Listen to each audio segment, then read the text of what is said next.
pessoal, boa tarde. Quinta-feira, dia 3 de maio, está começando o Bate-Papo Esportivo aqui na tela da sua TV Horizonte. Um programa moderno com muita informação, opinião, debate e, claro, com a sua participação.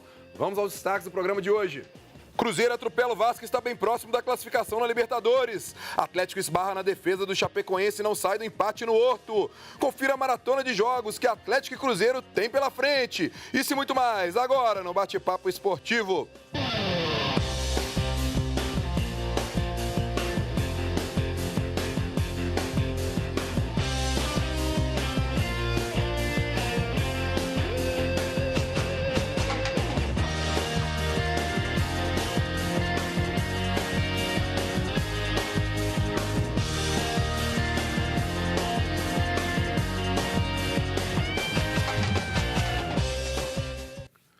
Seja bem-vindo ao nosso bate-papo esportivo. Você pode entrar nessa conversa com a gente. Boa tarde, Ana Cláudia. Explica aí, pessoal de casa, como é que eles podem participar. Boa tarde, Breno. Boa tarde a todos. Mande a sua pergunta no nosso WhatsApp, 984950038, 984950038, ou você pode mandar a sua mensagem também pelas nossas redes sociais. Estamos ao vivo pelo Facebook da TV Horizonte. Mande a sua pergunta para os nossos comentaristas. E, como sempre, convidamos a todos a acessarem as redes sociais do programa. O Bate-Papo Esportivo está no Facebook, no Instagram e também com o canal no YouTube. Entre lá e confira aí vídeos exclusivos do programa.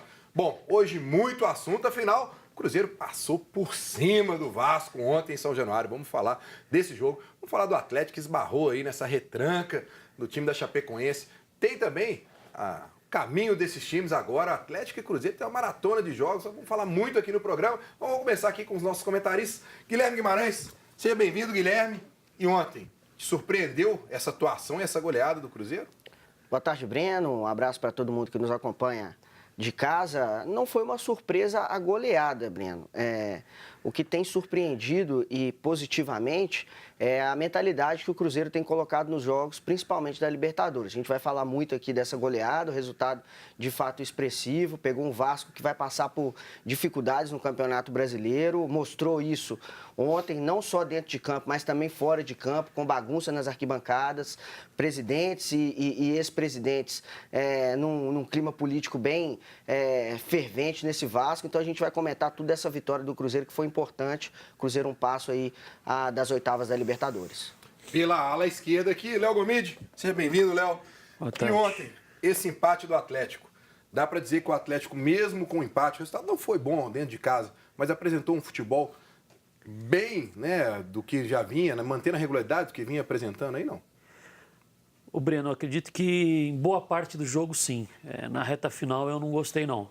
Achei que o Atlético perdeu um pouco a intensidade, começou a cruzar muita bola na área, perdeu aquele jogo um pouco pelos lados que tem feito com o Fábio Santos, Roger Guedes, Luan pela esquerda, Otero, Patrick e o Blanco pela direita. Depois das modificações, eu não entendi muito não o que o Thiago Largue quis, porque você colocar o Luan como um primeiro volante, aí ele chamou um pouco a Chapecoense, que praticamente abdicou do jogo a partida inteira, mas eu acho que o Atlético perdeu um pouco de mobilidade com as substituições, mas a gente fala daqui a pouco a respeito. E para fechar o nosso time aqui, Edu Panzi, seja bem-vindo. Beleza, Breno. Eu vou te perguntar o seguinte, dentro do que você viu ontem de Atlético e Cruzeiro, o nível dos dois times, dá para acreditar que eles continuem colocando essa intensidade e busquem alguma coisa aí, título de repente de uma Libertadores, uma Copa do Brasil no final do ano aí? Um abraço, Breno, telespectador. Acho que mais em função do Cruzeiro. O Cruzeiro tem um elenco mais qualificado, um elenco mais forte, um elenco maior em termos de qualificação, e isso faz com que o torcedor fique confiante por uma temporada mais longa, principalmente quando a gente fala de Campeonato Brasileiro. Em relação ao Atlético, acho que em relação às Copas, dá para acreditar no Atlético. O Atlético tem um time forte, tem 11 jogadores que dão conta do recado, mas para uma temporada mais longa, aí já deixa bem a desejar quando comparado ao Cruzeiro, que foi a pergunta que você me fez. Mas os dois estão jogando bem. O Atlético está jogando bem, tem crescido, o Cruzeiro tem jogado bem, principalmente nos jogos decisivos. O Cruzeiro deu a resposta na final do Mineiro, nos jogos recentes da Libertadores, quando ele estava para ser eliminado, mas deu a resposta a tempo e tem jogado bem. Então dá para empolgar momentaneamente, pelo menos até a parada para a Copa, com os jogos de Cruzeiro e Atlético. Mas antes da gente falar aí da Copa Libertadores, afinal, vitória do Cruzeiro foi em cima do Vasco. A gente não pode esquecer que o América pega o Vasco na próxima rodada. E aí fica a pergunta, Guilherme. Você acha que pelo que você viu do Vasco ontem, o América tem chance de ir lá em São Januário e, de repente, trazer um pontinho? Como é que é? É a questão psicológica que pesa muito no futebol, né? A gente sempre comenta isso aqui. O América tem que aproveitar esse momento do Vasco, a goleada sofrida pelo time Cruz Maltino ontem em São Januário é um fator que pode ser decisivo e pesar a favor do América no jogo do Campeonato Brasileiro. Houve briga nas arquibancadas, o torcedor se mostrou dividido, principalmente pela questão política. Eurico Miranda, na arquibancada, nem esperou o jogo acabar, ex-presidente do Vasco, envolvido em várias discussões a respeito de corrupção no próprio Vasco, de fraude em eleições.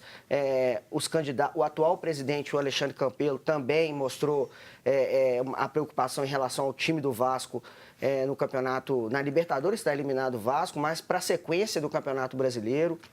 O candidato que, de fato, ganhou nas urnas, mas terminou não sendo o eleito, que foi o Júlio Brandt, também acho que estava no estádio, o nome dele foi cantado nas arquibancadas e por isso começou toda uma confusão. O América tem todo um ambiente favorável para ir até São Januário e conquistar esses 3 pontos. A hora é agora.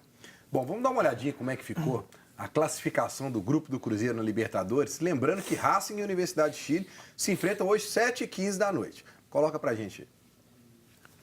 Tá aí, Cruzeiro primeiro colocado com 8, Racing com 8. A Universidade do Chile tem 5 e o Vasco já é eliminado com 2. Hoje, se o Racing vence, o Cruzeiro automaticamente classifica junto.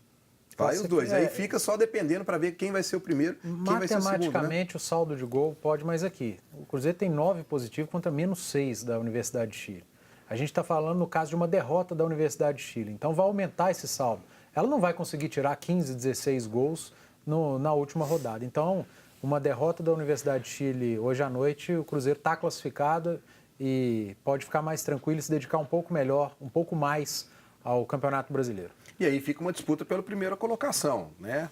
No jogo aqui. Sim. Né? E aí, como é que fica, Léo? O Cruzeiro tem que ser primeiro colocado? É essencial para um campeonato como esse, terminar em primeiro? Ô Breno, quando a Libertadores, até 2 anos atrás, ainda tinha aquela questão da classificação, né? Que o primeiro melhor colocado pegava o segundo pior, o primeiro pior classificado na segunda classificação, né?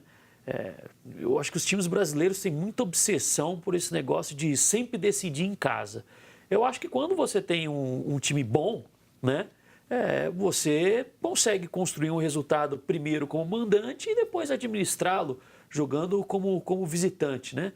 A gente não vê essa obsessão por sempre decidir em casa, por exemplo, em times argentinos, os colombianos que estão chegando aí o Nacional de Medellín chegou na última Libertadores, né? Então, eu acho que é muito... algumas teorias que, na verdade, elas não se comprovam depois, né? Porque, por exemplo, nas últimas edições que o Cruzeiro disputou a Libertadores, ele sempre foi mal sucedido nos jogos que ele decidiu em casa. Foi assim contra o São Lourenço, foi assim contra o River, né? Então, eu acho que essa questão de sempre decidir em casa, eu acho que não tem que se apegar muito a isso, não. É claro que você ficando em primeiro, a tendência é você pegar um adversário um pouco mais fraco depois do que passando na segunda colocação.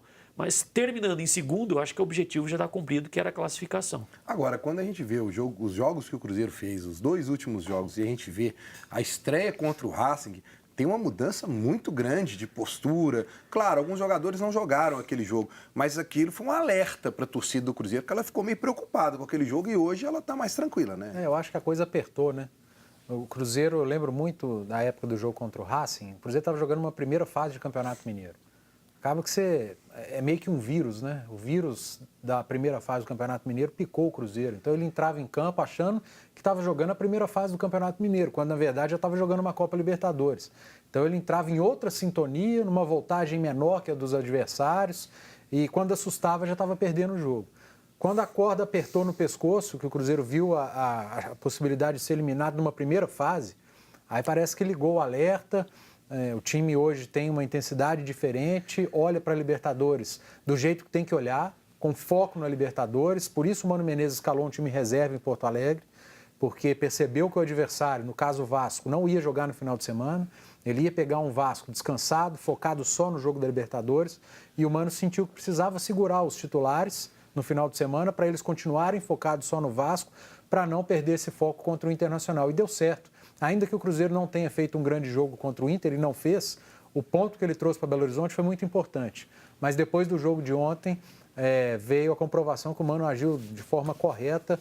O Cruzeiro não só trouxe os 3 pontos da Libertadores, como goleou, ampliou o seu saldo de gols e torce hoje por uma derrota da Universidade de Chile, já vai estar classificado. E eu concordo com o Léo. Sem essa de obsessão por primeiro ou segundo lugar de grupo, o importante é classificar e o adversário que vier pela frente tem que vencer.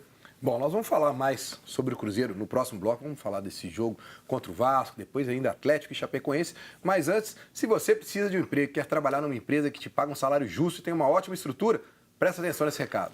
Vamos falar de mercado de trabalho. Você conhece o segmento de vendas à distância?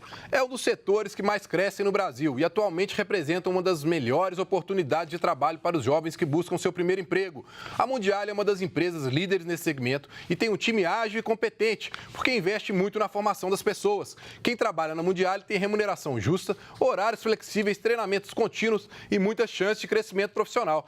E aí? Tá a fim de correr atrás de crescer na vida? Então a Mundial é para você. Acesse o mundiale.com.br e cadastre o seu currículo. Nós vamos para um rápido intervalo e voltamos falando tudo sobre a vitória do Cruzeiro ontem na Libertadores. Não sai daí.